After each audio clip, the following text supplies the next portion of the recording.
Now on to chapter and lesson 2, the nature of the force. Lesson 2, the nature of the force.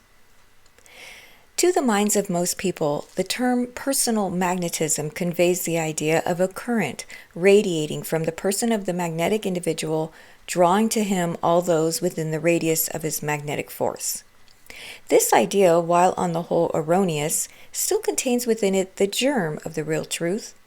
There is a current of attracting force radiating from man, but it is not a magnetic force insofar as the term magnetism implies some connection with the lodestone or electricity. The human magnetic current, whilst bearing some resemblance to these two familiar forces in its effects, has no real connection with them so far as is concerned its origin or intrinsic nature. That which we call personal magnetism is the subtle current of thought waves or thought vibrations projected from the human mind. Every thought created by our minds is a force of greater or lesser intensity, varying in strength according to the impetus imparted to it at the time of its creation. When we think, we send from us a subtle current which travels along like a ray of light and has its influence on the minds of others, who are often far removed from us by space. A forceful thought will go on its errand charged with a mighty power and will often beat down the instinctive resistance of the minds of others to outside impressions, whilst a weak thought will be unable to obtain an entrance to the mental castle of another unless that castle be but poorly guarded. Repeated thoughts along the same lines, sent one after the other, will often effect an entrance where a single thought wave, although much stronger, will be repulsed. It is an exhibition of a physical law in the psychical world, and exemplifies the old saying about steady dripping wearing away a stone. We are all influenced much more than we are aware by the thoughts of others. I do not mean by their opinions, but by their thoughts. A great writer on the subject very truly says, "Thoughts are things." They are things, and most powerful things at that. Unless we understand this fact, we are at the mercy of a mighty force, of whose nature we know nothing and whose very existence many of us deny. On the other hand, if we understand the nature and laws governing this wonderful force, we can master it and render it our instrument and assistant. Every thought created by us, weak or strong, good or bad, healthy or unhealthy, sends out its vibratory waves, which affect, to a greater or lesser extent, all with whom we come in contact or who may come within the radius of our thought vibrations. Thought waves are like the ripples on a pond caused by the casting in of a pebble. They move in constantly widening circles, radiating from a central point. Of course, if an impulse projects the thought waves forcibly towards a certain object, its force will be felt more strongly at that point. Besides affecting others, our thoughts affect us, not only temporarily, but permanently. We are what we think ourselves into being. The biblical statement that, as a man thinketh in his heart, so is he, is literally correct. We are all creatures of our own mental creating. You know how easy it is to think yourself into a blue state of mind, or the reverse, but you do not realize that repeated thought upon a certain line will manifest itself not only in character, which it certainly does, but also in the physical appearance of the thinker. This is a demonstrable fact, and you have but to look around you to realize it. You have noticed how a man's occupation shows itself in his appearance and general character. What do you suppose occasions this phenomenon? Nothing more nor less than thought. If you ever have changed your occupation, your general character and appearance kept pace with your changed habits of thought. Your new occupation brought out a new train of thought, and thoughts take form in action. You may have never taken this view of the matter, but it is true nevertheless, and you may find ample proof of its correctness by merely looking around you. A man who thinks energy manifests energy. The man who thinks courage manifests courage. The man who thinks, I can and I will, gets there, while the I can't man gets left. You know that to be true. Now, what causes the difference? Thought, Just plain everyday thinking, that's all.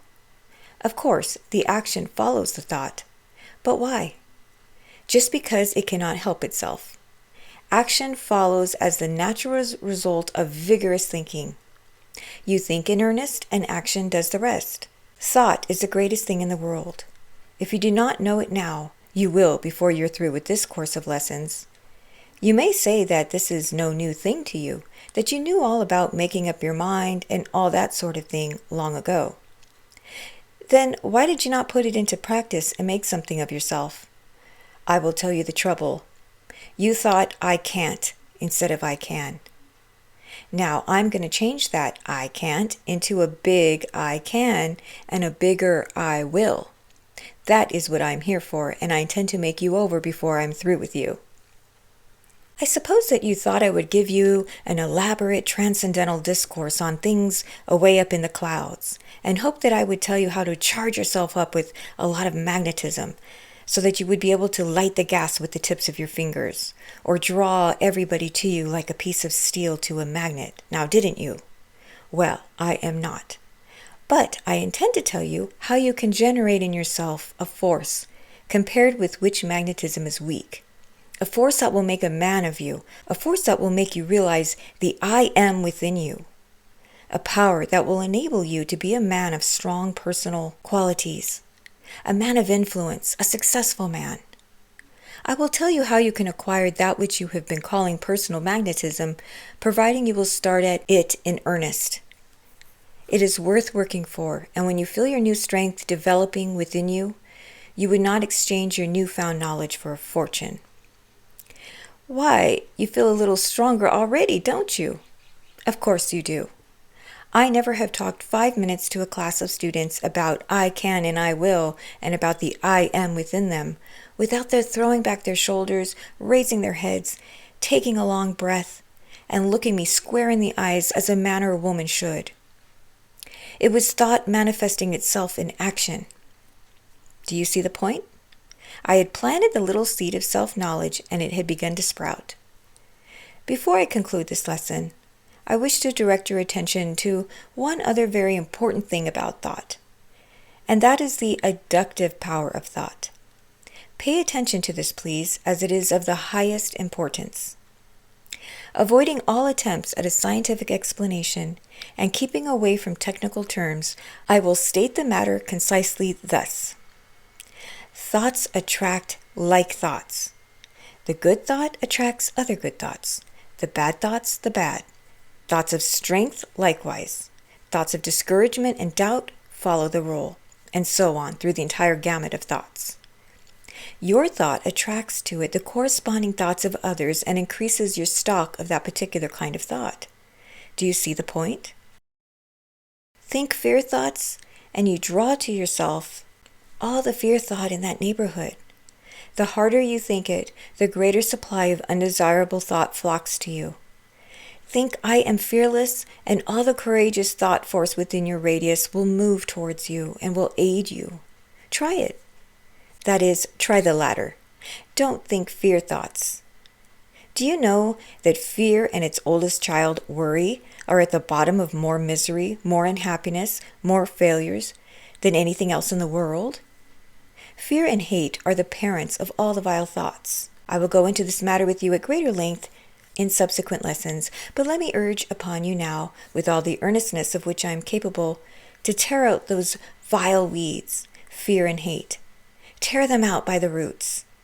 They spoil the whole garden and breed hosts of other weeds, such as worry, doubt, timidity, lack of self-respect, jealousy, spite, malice, envy, slander, and morbid ideas. I am not trying to preach you a sermon, but I know that these vile thoughts are hindering your progress, and you will realize it too if you will stop to think for a moment.